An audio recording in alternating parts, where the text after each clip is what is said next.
072399 and feel Otto. Radio Al Ansar, Durban, 90.4 FM. Peter Maritzburg, 105.6 FM.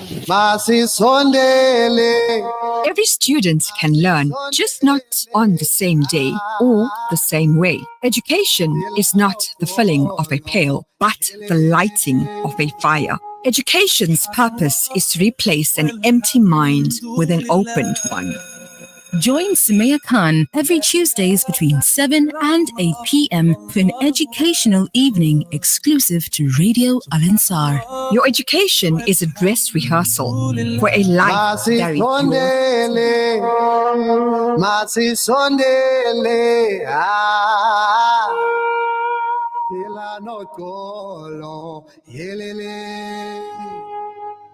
Subhanallah walhamdulillah, la ilaha illallah, wallahu akbar. Subhanallah walhamdulillah, la ilaha illallah, wallahu akbar. You can say it once or 100 times or more. You feel a peace inside and it'll open every door. That's the power of God. It's the best way to purify your heart. Know you will be loved by the merciful one. 'Cause that's the power of Allah. Subhanallah walhamdulillah, la ilaha illallah, Allahu akbar. Subhanallah walhamdulillah, la ilaha illallah, Allahu akbar. So much you can gain just by saying those few words. You can renew your faith and be showered in reward. Oh, that's the power of the living Allah. It's the best way to purify your heart. You know you will be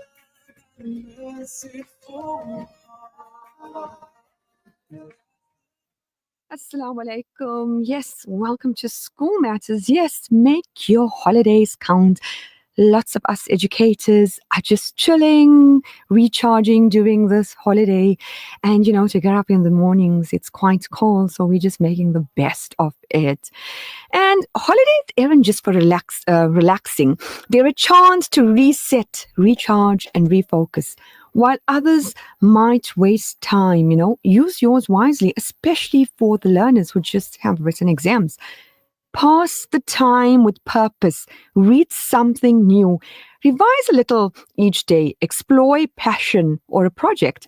While small, consistent efforts over the holidays can lead to big results when school reopens. Remember, good results don't come by chance. They come from smart use of time, even during the holidays. And after the exams, it's not just about waiting for results, it's about learning. So take time to do a quick but real review.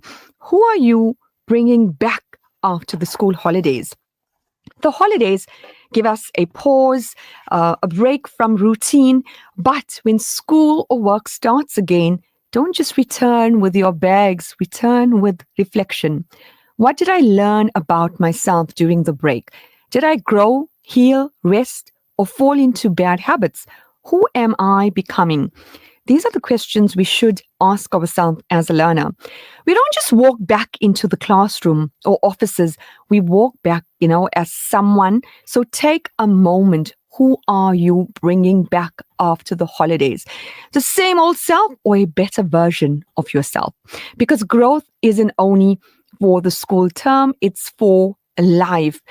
Tonight, be joined by our special guest, someone who we're linking up all the way from Cape Town, the inspiring Ashraf Morad.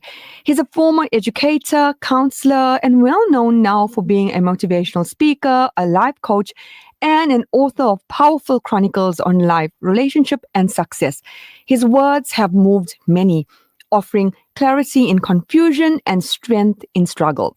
And of course, he's no stranger to Radio Al-Ansar, especially School Matters, in fact. Many of our long-time listeners may remember the early days right here on our airwaves when he hosted his very own show and touched countless hearts. Well, it's a full circle moment, and we're thrilled to welcome him back. Assalamu alaikum. Thank you for linking up. Wa alaikum salam wa rahmatullahi wa barakatuh. I just, And the listeners of Radio Al-Ansar. I just have to say that you had a show. Well, I've been on for years, and on different people's shows for hours, right from the beginning. So it's brings back fond memories. And of course, we did a lot of shows in School Matters as well. Yeah, over a period of time. Yeah, and you're always there to motivate and uplift and, just giving all your knowledge. How's the weather in Cape Town? Windy, storming, snowing? It's cold. That's Freezing like cold. Rain, non-stop rain. I was in Durban for Eid, for a bit, and it was really lovely there. But come back to the cold front.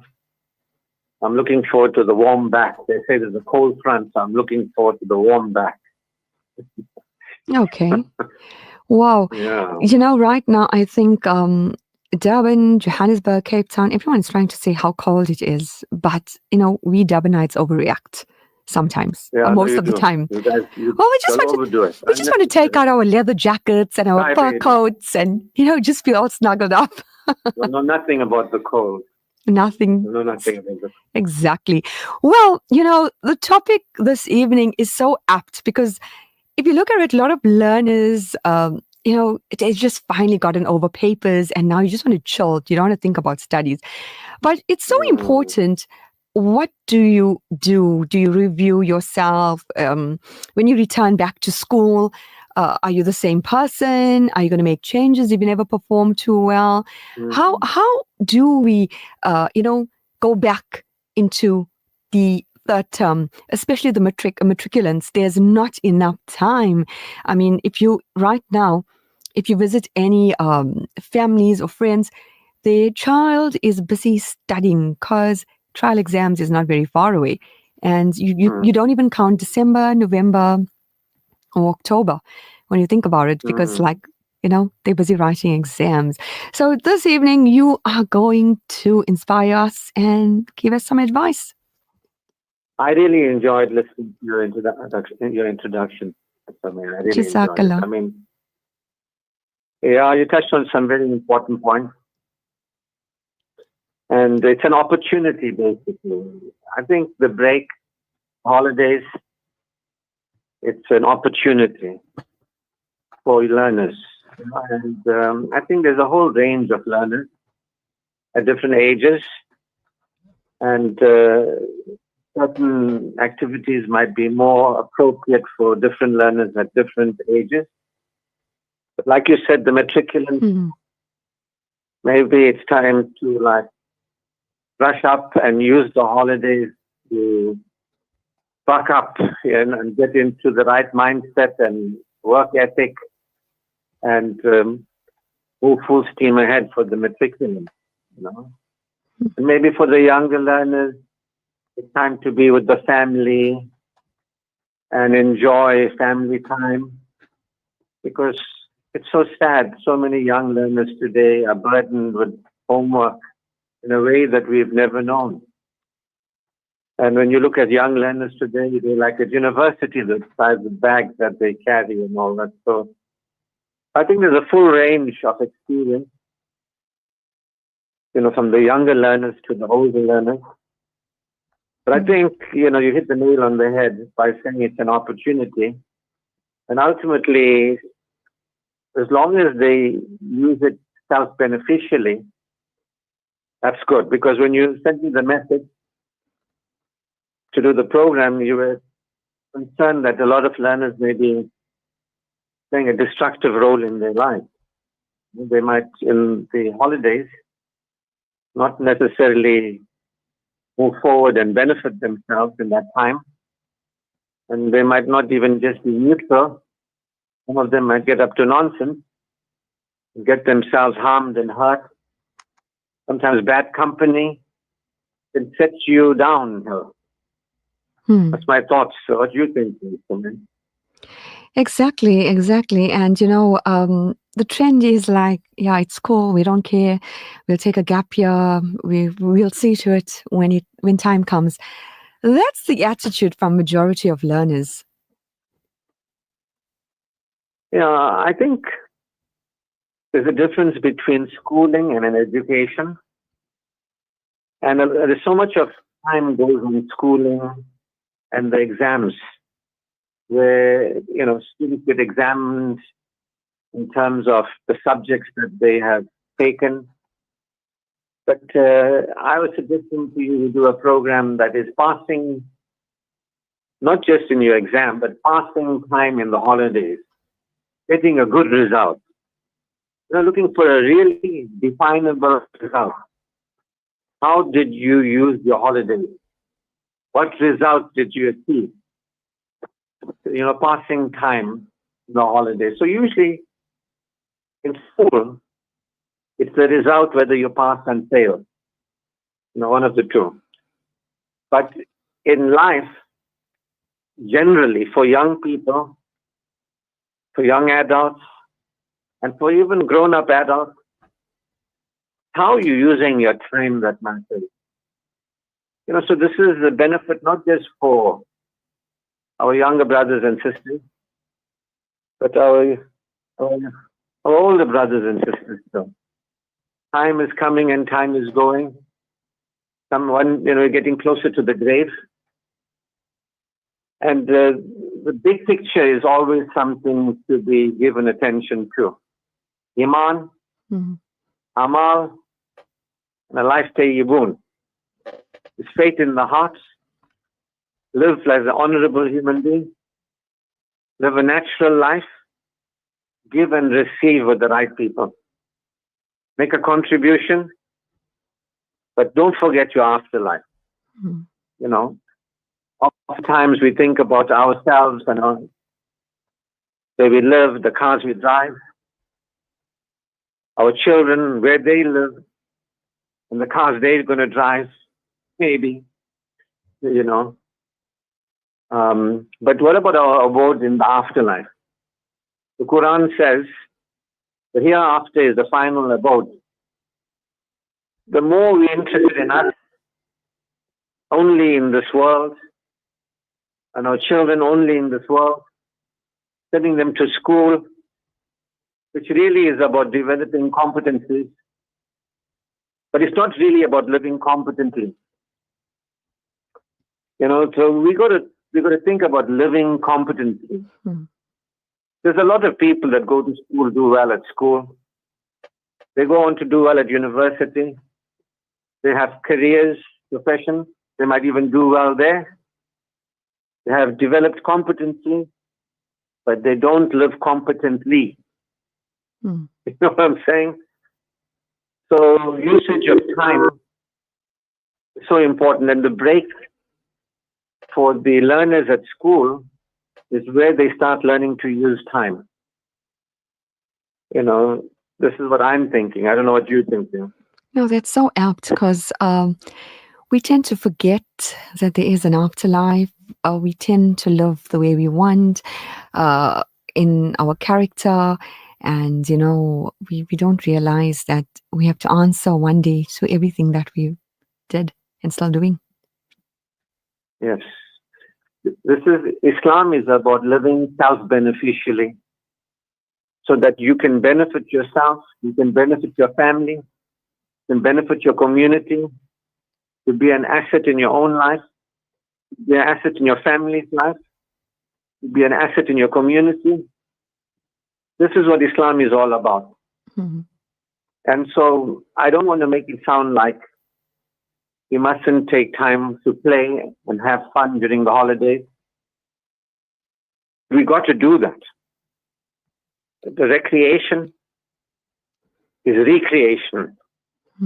So, living beneficially is relaxing, getting the rest you require, restoring yourself, repairing if there's any repair needed, healing, like you said, remedying, remedial work, not just in school, but how you're living as a human being.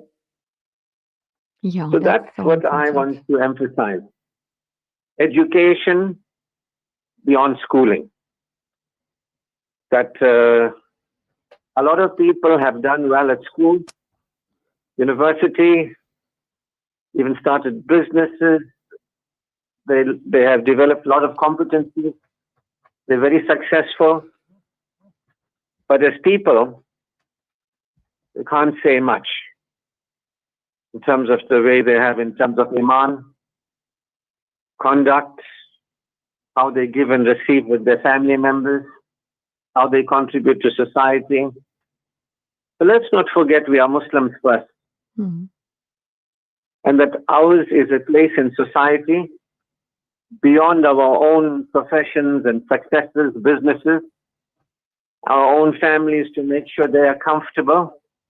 Selfishness, because this is where it starts in school. Just focus on yourself and get good results. But living, in life and not having good results in life, making that amassing wealth.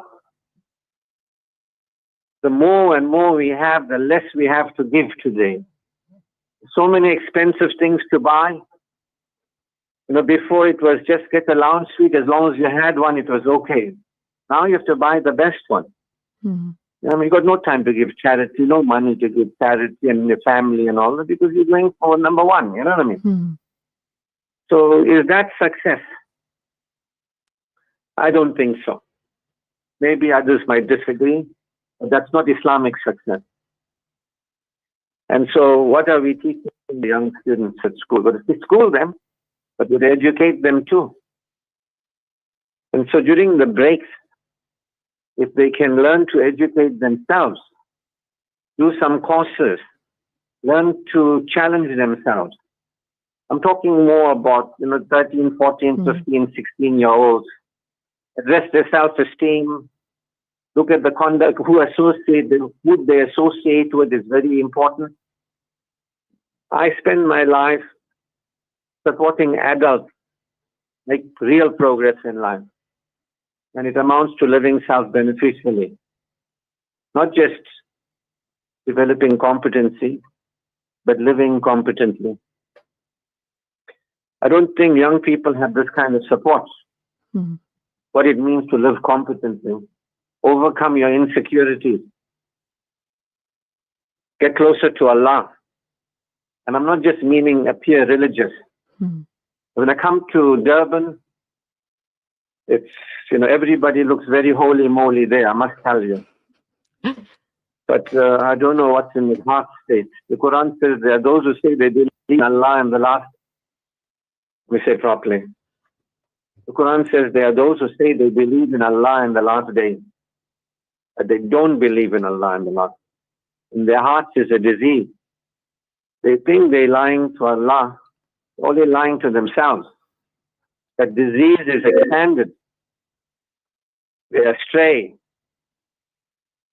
They are left to stray, and they perceive it not. The Quran says, woe to those who stand in prayer, but whose hearts lack the smallest of kindnesses. And today, young people are not kind to themselves. Older people are not kind to themselves. They can't be kind to other people. They're not kind to themselves. Under pressure to appear number one. Number two is not enough. The way it goes today in families, you have to be number one. The children, why you came second? Why second? To be number one. You got to look at progress in life. Making progress. Consistently making progress. Not just in the subjects you're studying, but in life itself. subject that is life. Are we making progress? Make financial progress. Have, career progress. But have spiritual progress too. Have personality progress. How you relate to people. So the mosque is full in Durban with a lot of people that look all holy moly. But there's no real education there as well about spiritual development. What it actually means to follow the Sunnah and how to conduct yourself in life as a real Muslim. There's a lot of schooling that's going on in the madrasas too, but not real religious education. Schooling into different schools of beliefs, but not attending to the young people. My heart goes out to the young people, Sumaya. Sure. They have been abandoned. The parents think they're doing something wonderful. Go for number one. Grow that beard. Wear your scarf.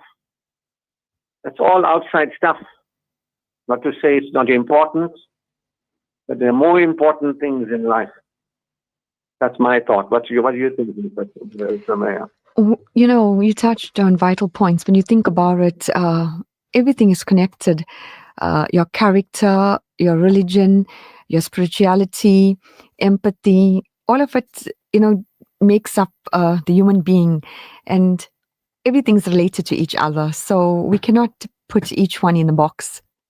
Am I correct? Yeah. And that's what's happening, especially with the youth today, where they lack empathy, compassion, and it's that competitiveness is constantly there. Yep. So what you're talking about, the diseases in the heart, right? Where you're saying there's no empathy. It's a diseased heart. Where you're saying there's no compassion. There's too much of competition. Unhealthy competition. The Prophet said compete with each other in ways that are good. Healthy competition. But what you're talking about is egoic competition. It's not mutually supportive. It's competitive adversarial. I want to be better than you. That's not healthy competition. What you're talking about is a diseased heart. And the Quran says, this is a book to heal the diseases in the hearts of mankind. People are reading the Quran in a language they don't understand, cover to cover, in the month of Ramadan, covering it over and over. But there's no receiving the benefits. So this is a book that heals the diseases in the heart. It's for people of understanding. The Quran says the only success is not your family, not your children, not your business, not your money, not the success of this world, but bringing to Allah purified hearts. See, it comes back to the heart. What you are recognizing is the diseases in the heart. So that's what the Quran says, woe to those who stand in prayer, but their hearts lack the smallest of kindnesses. So the schools, and the Muslim schools included, they are in the head, competing for success in this world, clueless about what real success is in this world for the hereafter. Understand? We call them Muslim schools. I used to be at one. It's the same model, secular model. They're schooling the mind. The person is left unattended to. The person's heart is diseased. So the Quran is all about bringing to Allah a purified heart. So I always say it and I'll say it again. The schooling system is misguided. We need an education system. My heart goes out to the young people. They're abandoned. The parents are astray. The children got nowhere to look for guidance. The teachers are doing their best trying to get them to pass.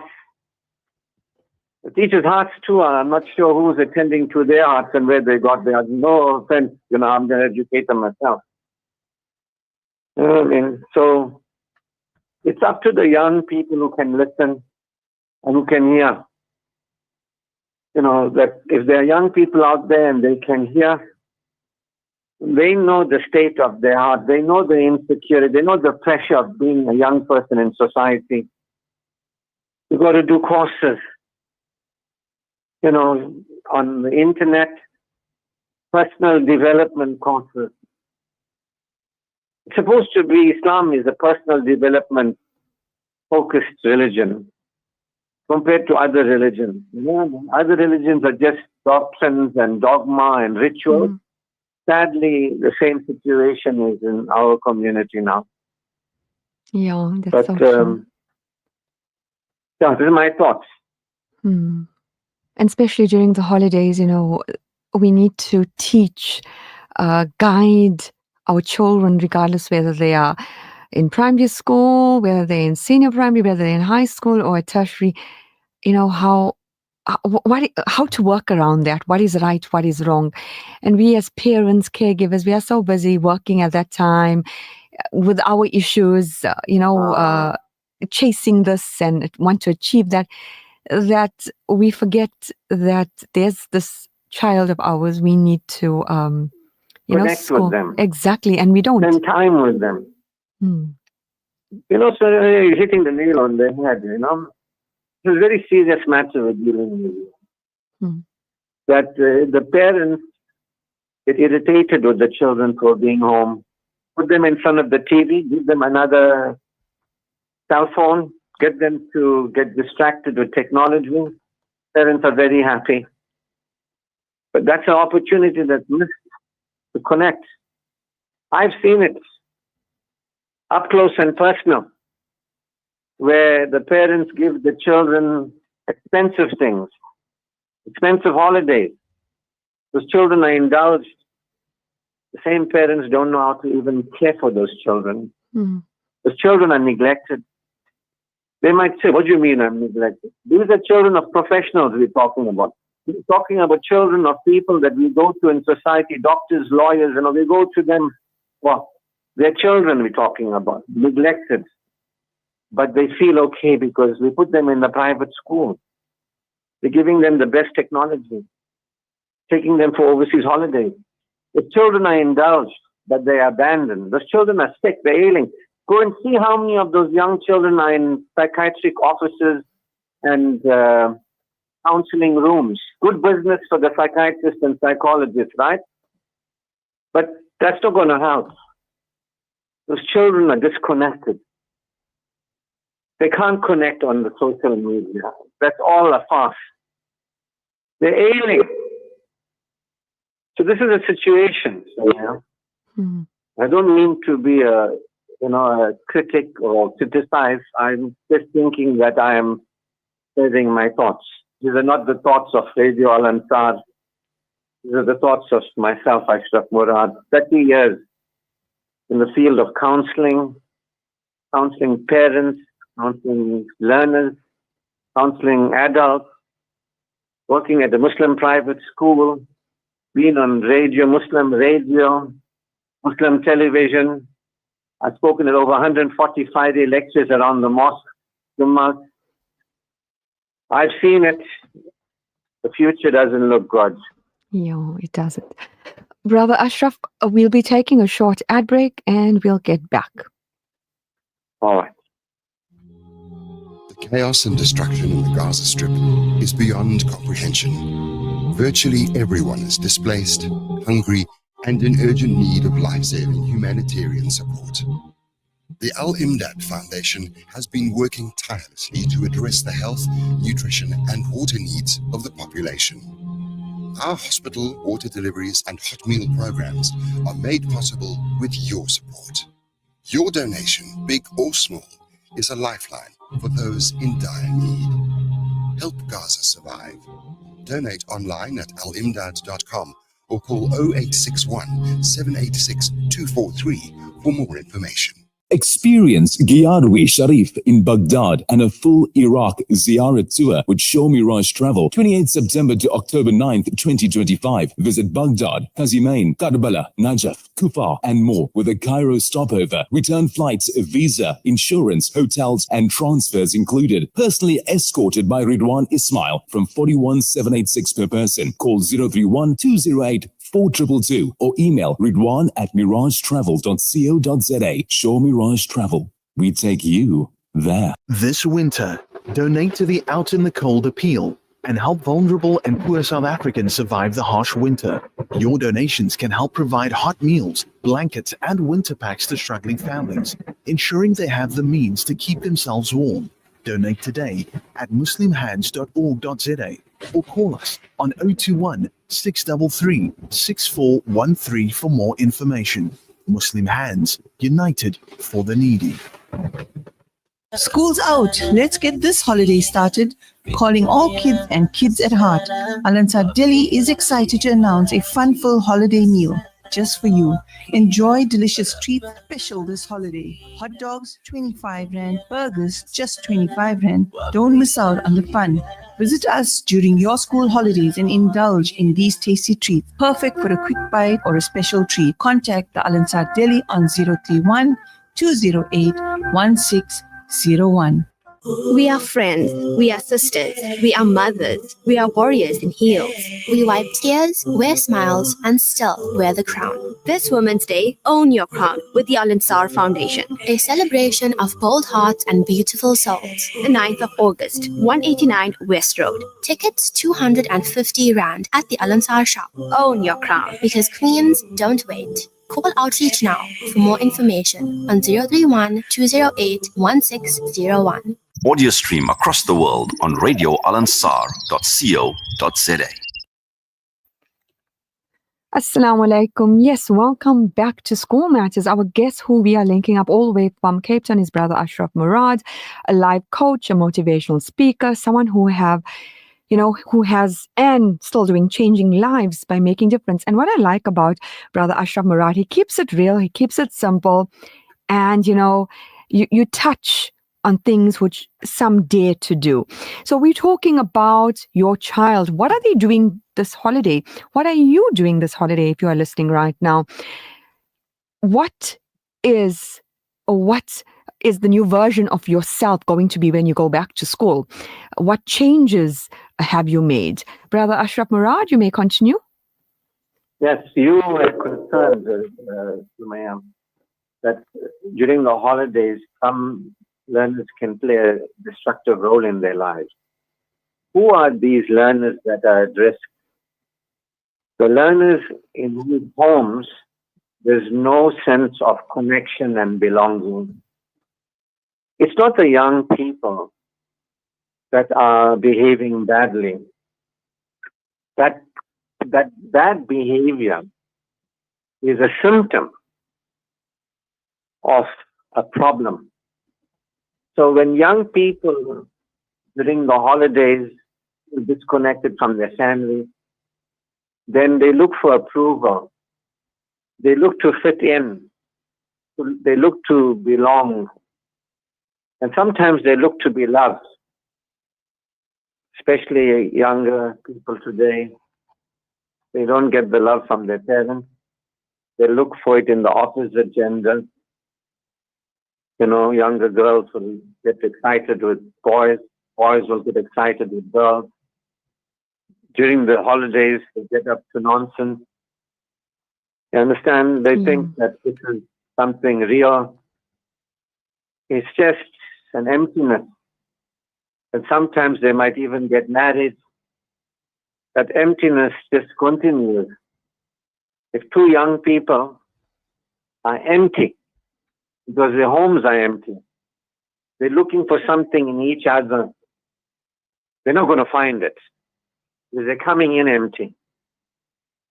So all these things happen during the holidays, and the most secure young children or young adults, they are the ones who are likely to operate self-beneficially during the holidays. They are the ones who are secure enough. They feel loved, they feel accepted, their love needs are met, they're connected with their family. Their parents are not chasing after money, worshipping money. Understand? Parents are there before Allah, with Allah, humble before Allah. I'm not talking about being religious.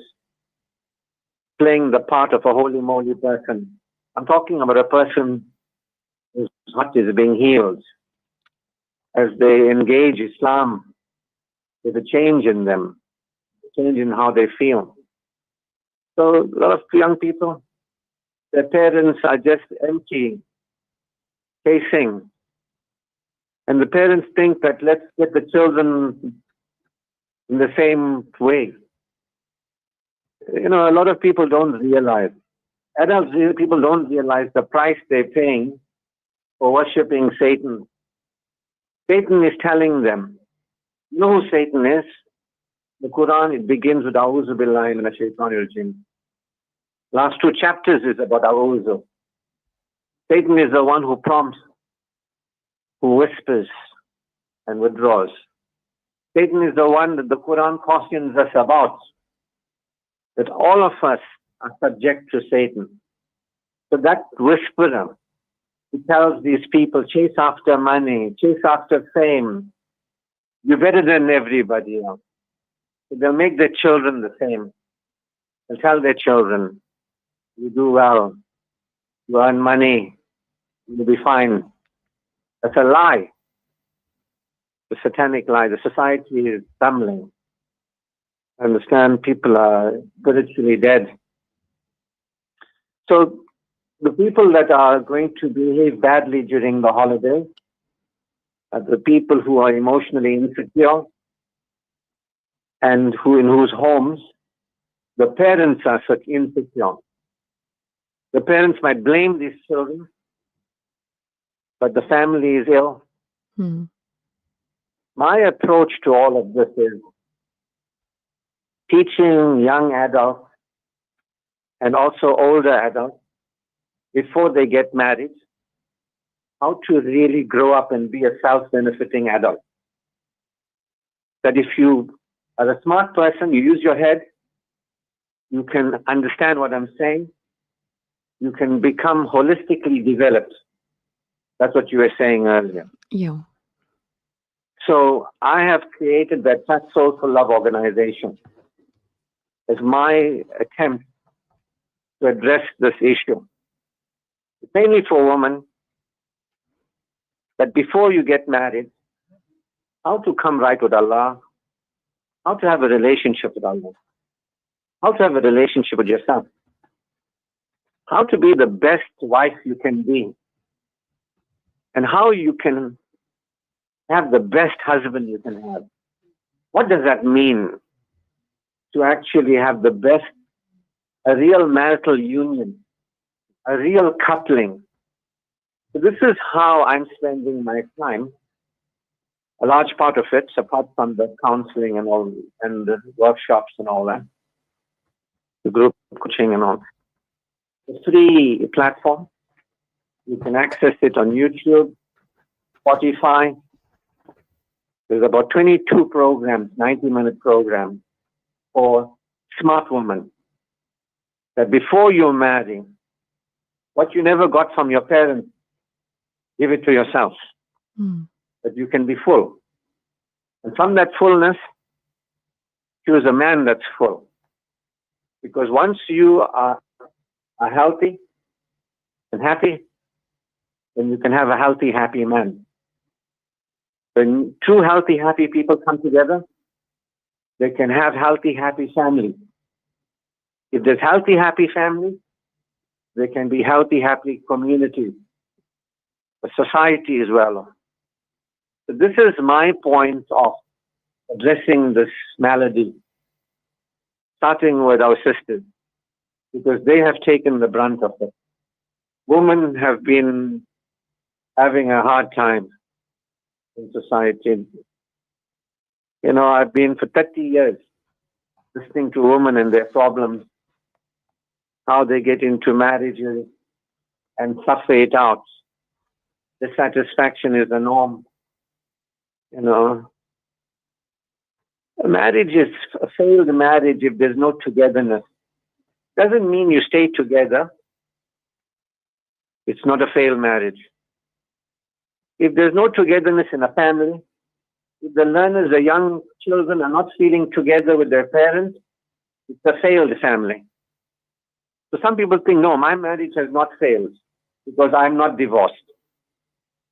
But if you are still not feeling togetherness, if there's no connection, there's no relating, if there's no giving and receiving attention, if you don't feel cared for and enjoy caring for your partner, that's a failed marriage. It's going to be a failed family. Those children are going to be failures. And they might do very well at school. You understand? They might do well at business. They might do well at professions. But they're failed people. That's not what I'm saying. The Quran says they are losers. They are losers. True. Those who don't humble themselves before Allah, they don't appreciate what Allah has done for them. They don't feel grateful. They're not thankful. They don't teach these. They don't value the children. They don't value their spouses. They're not kind to their families. They're not kind to the extended families. They are failures. You can be successful in worldly ways, but spiritual failures. That's my thoughts. These are not thoughts of Radio Al-Ansar. No, but as I say, you are taking it from a different angle. So what the parents are experiencing emotionally, it affects their child, regardless whether it's a primary school child, senior primary, high school, tertiary. Right. It molds them to who they become. Like you may not be spending time, but I'm giving them money, as you mentioned earlier. I'm buying them those fancy gadgets. They have entertainment to go out. The children are neglected. Yes, and from the outside, they're not neglected. They got lovely car to go to school in. They go to university. They're neglected. Emotionally neglected. Yeah, and sorry to interrupt. No. What I mean is, and from the outside, it doesn't look neglected. Even you, as a child, you might not think of it because you have all these material things, but you are lacking that inner being, that that comfort, you just that contentment. Yeah, without those things, they're not at ease. The Prophet ﷺ said there'll come a time when the parents will be the slaves of the children. Parents are trying to give their children and compensate for all the wrong reasons, not giving them what they require. Children need to feel loved and cared for, not just bought things, spoiled. I'm not judging, I'm just mentioning. It's just unhealthy. So the parents don't know what love is. They don't know what it is to love their children. They think to love their children is to indulge their children. A lot of parents felt deprived growing up. Now they go the other extreme, indulged. What advice? What you got to learn is to attend to your children. Indulging your children, depriving your children, is not attending to your children. What advice children you have for the child right now sitting at home, that learner listening to you and going back to school? Sadly, the people who are going to break the cycle are going to be the younger people who can hear and understand what we're saying and realize the truth of what we're saying, that what they're feeling is not their fault. It's a home in which there's no togetherness. There's no connection. The parents are not aware of Allah being available to them, attending to them. The parents are not available and attending to themselves. The parents are not available and attending to each other. Exactly. The parents are not available and attending to the children. So some young people, very few and far between, may hear what I'm saying. I'm trying to get them at the university level or the professional level. That's where I'm trying to get them at. Before you get married, get a real education. Work through the insecurity. A lot of people are doing well at school and well at life because they're very insecure. They need to be overachievers. They feel not good enough. Exactly. They confuse their performance with their personhood. Mm. A lot of young people do well at school to please their parents, to feel worthy. Yeah. Don't know what unconditional acceptance is. Brother Ashraf Morad, we are running out of time. Definitely a topic to continue. But Jazakallah for, keeping it real and taking it from the other side, because I know parents right now who are listening are reevaluating themselves. I hope so. Inshallah, Ameen. But Jazakallah, I'd like to thank our tech for making the show possible, and even our amazing guest, Brother Ashraf Morad, for taking the time to be with us, linking up to make the show so meaningful. If you'd like to reach out to me, my email address is sumayakhan.alansar@outlook.com. For our learners, the holidays aren't just about rest. They're a golden time for self-reflection. Until next time, take care, stay inspired, and remember every day is a chance to grow. From me, Sumaya Khan, Assalamu alaikum. Subhanallah, walhamdulillah.